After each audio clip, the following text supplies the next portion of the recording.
Hujambo na karibu. Mwamuzi aliyechezesha mchuano wa fainali ya Champions League kati ya PSG na Arsenal, Daniel Siebati sio sehemu tena ya waamuzi watakaochezesha michuano ya kombe la dunia mwaka huu. Felix Swaya anayesalia kuwa mwamuzi pekee kutoka nchini Ujerumani ambaye yumo kwenye orodha ya waamuzi iliyotolewa na FIFA kwa ajili ya kuchezesha michuano ya kombe la dunia. Huyu Siebati alikuwa sehemu ya waamuzi waliochezesha michuano hiyo mwaka wa 2022 huko Katari, ambapo alichezesha mechi mbili ikiwemo mechi kati ya Uruguay na Ghana ambayo ilibua malalamiko mengi baada ya mechi ile. Uruguay walishinda kwa mabao 2-0, lakini hawakufuzu kwenda kwenye hatua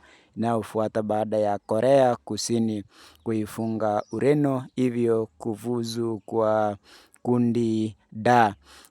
Baada ya ile mechi, wachezaji wa Uruguay ikiwemo Edison Cavani walikasirika sana, huku wakitaka FIFA iwe na huruma, huku wakiamini mwamuzi kawatoa kwenye mashindano baada ya kuwanyima penati 3.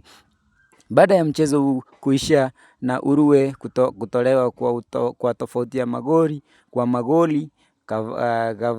Cavani alimshambulia mwamuzi Daniel Siebati na VAR alipiga ngumi kwenye kioo cha VAR monitor. Cavani wawekwe jela, lakini kama watanifungia mimi kwa kupiga VAR mwamuzi kwa kututoa kwenye kombe la dunia, basi wamweke yeye jela. Jamaa pia alikuwemo kwenye Euro 2024 ambapo alichezesha mechi 2 tu, lakini mwaka huu hawajamjumuisha. Kumaanisha kwamba mwamuzi huyu hajamakinika kwenye kazi yake ya uamuzi, kwa sababu kulikuwa pia na malalamiko kipindi ambacho Arsenal inacheza na PSG kwenye fainali. Kuna penalti ambayo aliwanyima Arsenal baada ya Madueke kuangushwa kwenye eneo la penalti, lakini hawakutoa penalti, jambo ambalo niliona Declan Rice akilalamika sana, lakini